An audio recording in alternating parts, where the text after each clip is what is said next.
Hello दोस्तों, आप लोगों का स्वागत है एच टू स्टडी फाउंडेशन का यूट्यूब चैनल में।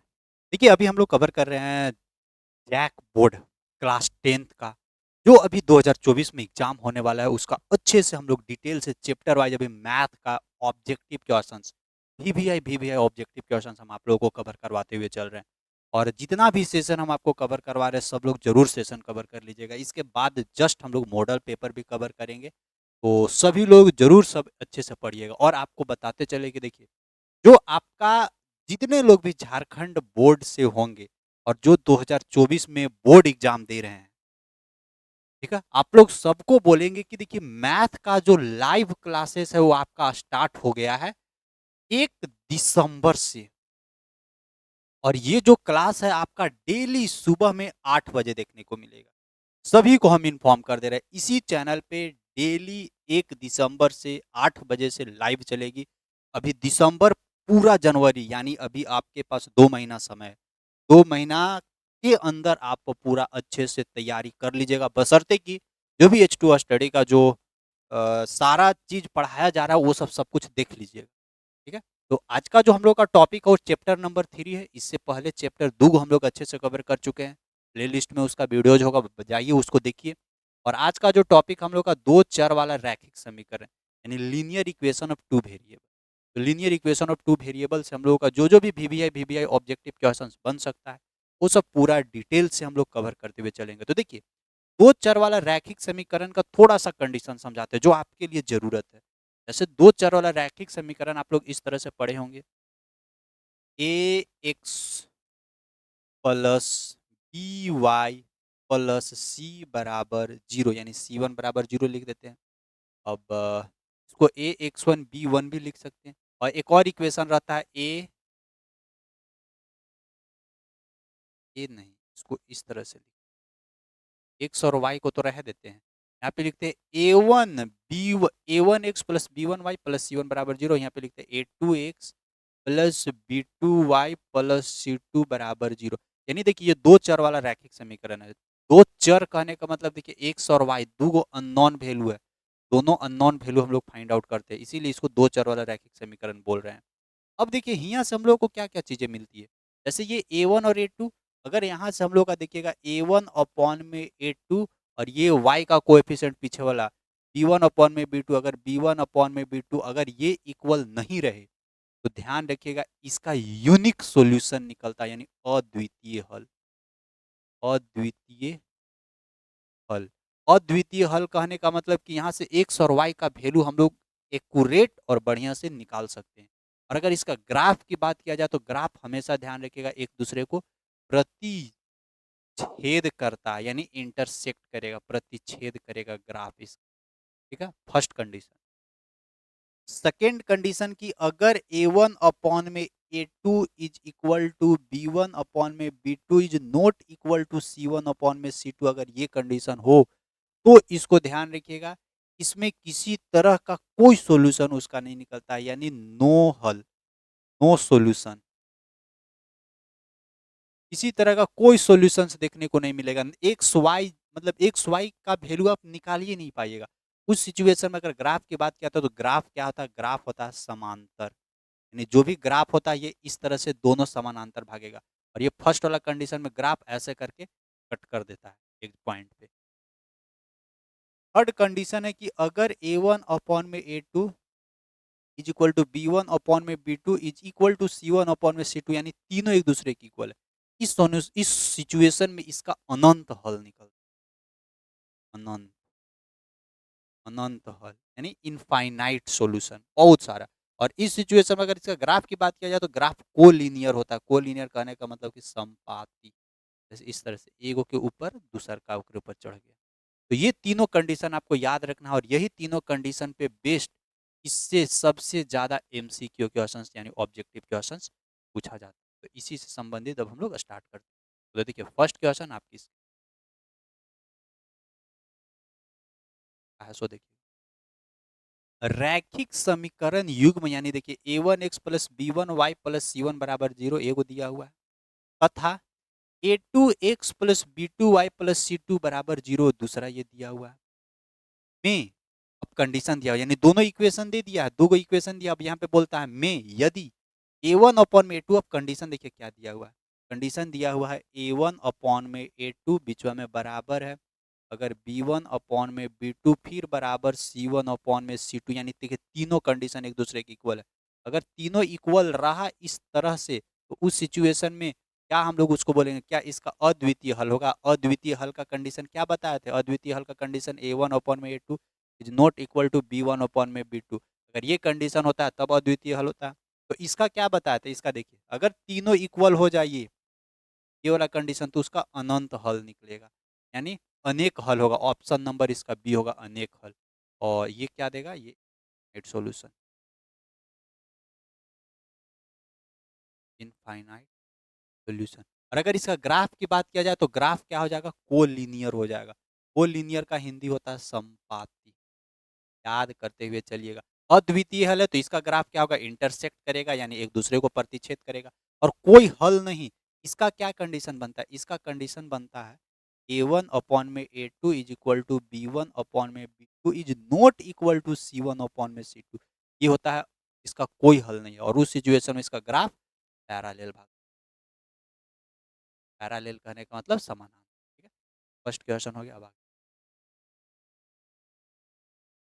समझ में आता होगा, उम्मीद करते हैं कि हम तो कोशिश पूरा करते हैं कि आपको जितना बेसिक से समझा सकें, बहुत कोशिश करते हैं कि नीचे से उठाकर फिर आपको समझाएं। देखिए यदि रेखाएं 3x प्लस 2ky बराबर 2 और 2x प्लस 5y प्लस 1 बराबर 0 देखिए समानांतर है, यानी दोनों दो गो लाइन है, एगो ये लाइन दिया हुआ इस लाइन का इक्वेशन, रेखा का इक्वेशन, रेखा का समीकरण, एगो ई वाला लाइन का समीकरण, और दोनों लाइन जो है वो क्या है, समानांतर। तो बोलता है के का मान निकाल के बताइए। यहाँ पे देखिए ये के है, उस के का वैल्यू निकालना। तो देखिए जब समानांतर है तो समानांतर का कंडीशन क्या था, a1 अपॉन में a2 is equal to b1 upon में b2 is not equal to c1 upon में c2। ये था समानांतर का कंडीशन। यहाँ पे निकाल a1 अपॉन में a2, देखिए a1 के जगह 3 यानी x का कोएफिशिएंट अपॉन में यहाँ पे x का कोएफिशिएंट 2 बराबर यहाँ पे y का कोएफिशिएंट 2 के तो 2 के बट्टा यहाँ y का कोएफिशिएंट 5 और अगला is not equal to c1 upon में c2। c2 मीन्स कि 2 अपॉन में यहाँ पे क्या है, तो यहाँ पे ये इस 2 को अगर हम इधर ले आते हैं, पहले इस 2 को इन्हें ले आएंगे तो ये -2 हो जाएगा और यहाँ +1 है, ये यानी -2 और नीचे हो जाएगा वो। तो देखिए ये इक्वल नहीं है तो इसको हटा देते हैं, ये दोनों इक्वल है तो इस दोनों को सॉल्यूशन करते हैं, क्रॉस मल्टीप्लाई कर दीजिए। 2 दूनी की 4 के बराबर इन्हें चल जाएंगे तो 5 तिहाई 15, कोना कोनी तिरछा ये बराबर ये 4 इन्हें यानी 15/4 यानी ये बराबर क्या हो जाएगा, 15/4 है आंसर। 15/4 देखिए 15/4 है ऑप्शन नंबर सी। तो जिनका जिनका भी सी आ रहा है एकदम सही है। दूसरा के बाद देखिएगा तीसरा, थर्ड क्वेश्चन। थर्ड क्वेश्चन बोलता है कि के किस मान के लिए, यानी के किस मान के लिए रेखा युग्म इतना तथा इतना देखिए असंगत है। अब यहाँ पे एक चीज और हम आपको नहीं समझाया बताए थे इसमें, जैसे ये कंडीशन बताया ना तो इसमें ध्यान रखिएगा, इसमें जिसका कोई सोल्यूशन नहीं था ये थर्ड सेकेंड वाला कंडीशन ए वन ओपन में ए टू बराबर b one upon b two is not equal to C one upon में सी टू, इसका किसी तरह का कोई सोल्यूशन नहीं निकलता और ये समानांतर इसका ग्राफ भागता है। तो और इसका अगर इसका कंडीशन देखा जाए तो ये इनकंसिस्टेंट होता है यानी असंगत होता है। ये भी आप याद रखिएगा, असंगत मतलब कि इनकंसिस्टेंट। और ये जो कि फर्स्ट कंडीशन यानी जिसका अद्वितीय हल है, यानी यहाँ से कुछ सोल्यूशन निकल जाए, अनंत हल यहाँ से कुछ सोल्यूशन निकल रहा है, तो ये जो दोनों है ना, ये जो दोनों ये दोनों संगत होता है, ये इसको भी याद रखिए, संगत। संगत कहने का मतलब कि कंसिस्टेंट होता है। ठीक है, तो यही कंडीशन यहाँ पे हमसे क्या पूछ रहा था, असंगत। असंगत असंगत मतलब कि समानांतर वाला कंडीशन। ग्राफ समानांतर होती है तो उसका क्या कंडीशन बनता है, ए वन अपॉन में ए two is equal to B one upon में B two is not equal to C one upon में सी टू, यही कंडीशन बनता है। तो देखिए ए वन के जगह 8, ए टू के जगह एक्स का कोएफिशिएंट यहाँ पे पीछे के है तो 8/के बराबर यहाँ पे वाई यानी 5/, यहाँ पे क्या है 10 है। अब देखिए काटिए तो 5 एकम 5, 5 दूनी की 10, क्रॉस मल्टीप्लाई करते हैं तो के बराबर यानी 8 दूनी की 16, के बराबर क्या हो जाएगा 16, क्योंकि इक्वल है ये वाला तो इक्वल था नहीं तो तीसरा कंडीशन उठाएंगे नहीं, फर्स्ट और सेकंड इक्वल है तो ये दोनों से काम हो जाएगा तो ये 16 बन जाएगा के बराबर। तीसरा के बाद देखिए तो चौथा, और नंबर क्या है? समीकरण युग्म 2x प्लस वाई बराबर 4 दिया हुआ है, x प्लस 3y बराबर 15 का हल होगा। अब इसका सॉल्यूशन पूछ रहा है कि इसका क्या सॉल्यूशन निकलेगा। तो देखिए निकालते हैं, यहाँ x का कोएफिशिएंट यहाँ पे 2 अपॉन में इसके पीछे x का coefficient 1 is equal to y का कोएफिशिएंट 1 अपॉन में यहाँ y का कोएफिशिएंट 3। ये तो इक्वल है, ये नहीं है, फर्स्ट इक्वल नहीं है। ये जो दोनों जब इक्वल नहीं है तो इसका यूनिक सॉल्यूशन निकलेगा। यानी यूनिक सॉल्यूशन कहने का मतलब कि एक हल निकलेगा, ऑप्शन। नेक्स्ट 5, देखिए समीकरण दिया हुआ है। समीकरण x प्लस वाई बराबर 4, x माइनस वाई बराबर 2 के द्वारा निरूपित रेखाओं के लिए निम्न में सही कथन चुने। मतलब कि इस दोनों लाइन, मतलब क्या चीज दिखाना चाह रहा है? क्या ये दोनों लाइन समपाती है, कोलिनियर है, या पैरालेल है, या इंटरसेक्ट कर रहा है, या इनमें से कोई नहीं? तो कैसे देखेंगे? तो पहले इसको कंडीशंस में लाते हैं। x के पीछे का कोएफिशिएंट 1, यहाँ से x के पीछे का कोएफिशिएंट 1 बराबर y का कोएफिशिएंट यहाँ से 1 अपॉन में यहाँ से y का कोएफिशिएंट -1 है। तो देखिए एगो प्लस है एगो माइनस, यानी ये दोनों इक्वल हो नहीं रहा है। और इक्वल हो नहीं रहा है यानी इसका यूनिक सॉल्यूशन निकलेगा, अद्वितीय हल। और यूनिक सॉल्यूशन अद्वितीय हल का ग्राफ क्या करता है? वो एक दूसरे को प्रतिच्छेद करता है। तो ऑप्शन नंबर सी तो ए नहीं होगा। तो ऑप्शन नंबर कौन सा होगा? तो 5 के बाद देखिए 6। समझते हुए चलना है एकदम। नहीं समझ में आएगा तो आप नीचे जरूर कमेंट करके बता दीजिएगा सर इतना नंबर नहीं समझ में आया। और सभी लोग लाइव अटेंड करिए सुबह में 8 बजे डेली। सुबह में 8 बजे मैथ, चाहे आप कहीं पे भी हों, खेत में काम कर रहे हो, खाना खा रहे हो, कहीं भी गए हों, हम 2 महीना अब आप हमको दीजिए, हम मैथ का आपको बढ़िया से तैयारी करवा देंगे और अदर सब्जेक्ट का भी। लेकिन सुबह में 8 बजे से मैथ डेली चलेगा। देखिए यदि अगला बोलता है यदि x बराबर 2 दिया हुआ है यहाँ पे और y बराबर 3 दिया हुआ है तो समीकरण इतना का एक हल है। मतलब x बराबर 2 और y बराबर 3 और ये x और y का वैल्यू ना, ये जो इक्वेशन दिया हुआ है ना, इसमें रख दीजिए। वो पूछता है कि k का मान निकाल के बताइए। तो देखिए मेरे को ये इक्वेशन दिया हुआ था, इसको लिख देते हैं 2x प्लस 3y बराबर के। अब देखिए यहाँ x बराबर 2 दिया हुआ है ना, तो x बराबर 2 यहाँ रख देते हैं, तो 2 गुने 2 प्लस 3 गुने वाई, वाई बराबर 3 दिया हुआ है बराबर के। ऐसे देखिए 2 दूनी की 4 प्लस 3 क्या है 9 बराबर के। 9 और 4 13, तो के बराबर 13 बोले तो ऑप्शन नंबर बी एकदम। छठा के बाद देखिएगा सातवां। सातवां देखिए समीकरण युग्म x प्लस 3y प्लस 9 बराबर 0 और 2x प्लस 5y प्लस 7 बराबर 0 का अब इसका कंडीशन पूछा। देखिए इसका x का कोएफिशिएंट 1 बटा यहाँ से x का कोएफिशिएंट 2 यानी 1 बटा 2 बराबर y का कोएफिशिएंट 3 अपॉन में यहाँ से y का कोएफिशिएंट 5 बराबर यहाँ से 9 बटा 7। तो कोई तो इक्वल है ये नहीं, कोई इक्वल नहीं है, तो इसका अद्वितीय हल होगा। यूनिक सॉल्यूशन मिल रहा है तो अद्वितीय हल होगा ऑप्शन। नेक्स्ट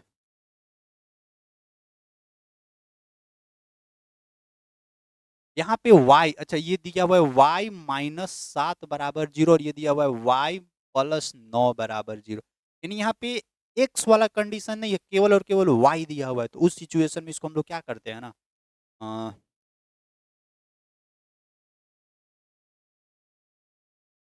अगर हम x वाला तो कुछ दिया हुआ नहीं है और y बराबर 7 है और y बराबर 9 का हल, एगो सोल्यूशन, दो सोल्यूशन, अनंत सोल्यूशन, कोई सोल्यूशन इसका नहीं हुआ। क्यों? क्योंकि कंडीशने दे दिया केवल y बराबर 7 और y बराबर 9, मतलब दोनों अलगे अलगे y का वैल्यू दे दिया है। तो यहाँ से कोई वैल्यू ही नहीं निकलेगा। तो एक वो दो को कुछ नहीं, इसका कोई सोल्यूशन नहीं निकलेगा। मतलब किसी तरह का कोई हल नहीं इसका, नहीं कोई हल नहीं होगा इसका, क्योंकि डायरेक्ट डायरेक्ट वैल्यू दिया हुआ है y बराबर 7 y बराबर -9। कुछ बोल भी नहीं रहा कि करना क्या है, कुछ कंफर्म पता भी नहीं चलेगा, इसीलिए कोई हल नहीं होगा। 8 के बाद देखिएगा 9, और समीकरण दिया हुआ है इतना के द्वारा निरूपित रेखाएं। तो देखिए इसका और इससे जो ग्राफ तैयार हो रहा है ना, वो ग्राफ क्या संपाती होगा, समानांतर होगा, प्रतिच्छेद करेगा, लंबवत होगा, क्या होगा वो बताइए। देखिए x यहाँ पे 6, यहाँ से x के पीछे 3 बराबर यहाँ y के पीछे -2, यहाँ y के पीछे -1 बराबर यहाँ 9 और यहाँ 12। देखते हैं 3 दूनी की 6, माइनस से माइनस खत्म यानी 2 बराबर 2 इज नो। अच्छा यहाँ पे 3 तिहाई 9, 3 चौका 12 is not equal to 3/4। Condition देखिए, कंडीशन पकड़िएगा, क्या है कि A1 अपॉन में A2 is equal to B1 upon में B2, ये तो इक्वल है, is not equal to C1 upon में C2, ये कंडीशन दिया रहा। ये कंडीशन में ग्राफ क्या होता है, ग्राफ समांतर भाग, और उसका किसी तरह का कोई सॉल्यूशन नहीं निकलता है, नो सॉल्यूशन। तो ये क्या हो जाएगा, यहाँ से ये समानांतर की ओर भागेगा। ऑप्शन नंबर इसका। नेक्स्ट 10 क्या बोलता है, यदि दो चरों में रैखिक समीकरण युग्म का ग्राफ ग्राफ एक दूसरे को एक बिंदु पर प्रतिच्छेद करती है, कहीं एक जगह एक पॉइंट पर आकर प्रतिच्छेद कर रहा है, यानी वो यूनिक सॉल्यूशन दे रहा है। यूनिक सॉल्यूशन मतलब कि अद्वितीय हल, वहां से एक्स और वाई का एक फिक्स वैल्यू निकलेगा, और उस समय उसका जो ग्राफ होता है, वो ग्राफ ये तो एक तरह से प्रतिच्छेद कर रहा है, यूनिक सॉल्यूशन देगा। तो क्या वो संगत होता है, असंगत होता है, या आश्रित होता है, इनमें से कोई नहीं। तो ध्यान रखिएगा, जिसका वैल्यू निकलता था उसको हम लोग किस में रखे थे, संगत के अंतर्गत रखे थे। देख लीजिए यहाँ पे इन आपको बताए थे, जिसका वैल्यू निकलता, देखिए अद्वितीय हल, इसका वैल्यू निकल रहा है यहाँ पे, और इसका अनंत हल, इसका भी वैल्यू निकल रहा है। तो इस दोनों को हम लोग संगत के अंतर्गत रखे थे, कंसिस्टेंट। और ये देखिएगा, ये जो कंडीशन था A1 अपॉन में A2 is not, A1 upon A2 बराबर B1 upon B2 is not equal to C1 upon C2 का नो सॉल्यूशन, कोई सॉल्यूशन नहीं निकल रहा था इसको, तो इसको हम लोग असंगत के अंतर्गत। तो जब अद्वितीय हल है तो उसको हम लोग किसके अंतर्गत रखेंगे, संगत के अंतर्गत रखेंगे। ऑप्शन नंबर इसका क्या हो जाएगा, ऑप्शन नंबर। तो बस आज का जो सेशन रहेगा, आज का सेशन में हम लोग इतना ही तक रखेंगे। 10 क्वेश्चन पूरा अच्छे से डिटेल से कंप्लीट कर लिया, और हर एक चैप्टर को हम डिस्कशन करते हुए चलेंगे, और कोशिश करेंगे कि पहले चैप्टर वाइज जल्दी से आपको पूरा कंप्लीट करवा दिया जाए, इसके बाद तुरंत हम आपको और आगे बात बताएंगे। और अभी हम लोग ऑब्जेक्टिव क्वेश्चंस कर रहे हैं, इसके बाद जस्ट कुछ समय बाद सब्जेक्टिव क्वेश्चंस भी पूरा डिस्कशन करने लगेंगे, पूरा बढ़िया से, और हर एक सब्जेक्ट का डिस्कशन करेंगे ना। परेशान बिल्कुल भी नहीं होना, बस आराम से। तो ठीक है, तो बस आज का जो सेशन है, आज का सेशन यहीं तक रखते हैं। और अगर आप लोग नए हैं इस चैनल पे, तो सभी से उम्मीद करते हैं कि आप लोग जरूर इस चैनल को सब्सक्राइब करिएगा और सपोर्ट करिएगा, और अपने दोस्त लोगों के पास भी शेयर करिएगा, ताकि उन लोग भी अच्छे से पढ़ सकें, और अच्छे से झारखंड बोर्ड का जो मैट्रिक का एग्जाम होने वाला है उसको अच्छे से तैयारी कर सके, अगर अभी तक वो कुछ भी नहीं पढ़े हैं। ठीक है, तो बस आज का जो सेशन, आज का सेशन यहीं तक रखते हैं। फिर मुलाकात करते हैं हम लोग नेक्स्ट सेशन में, तब तक के लिए बाय बाय।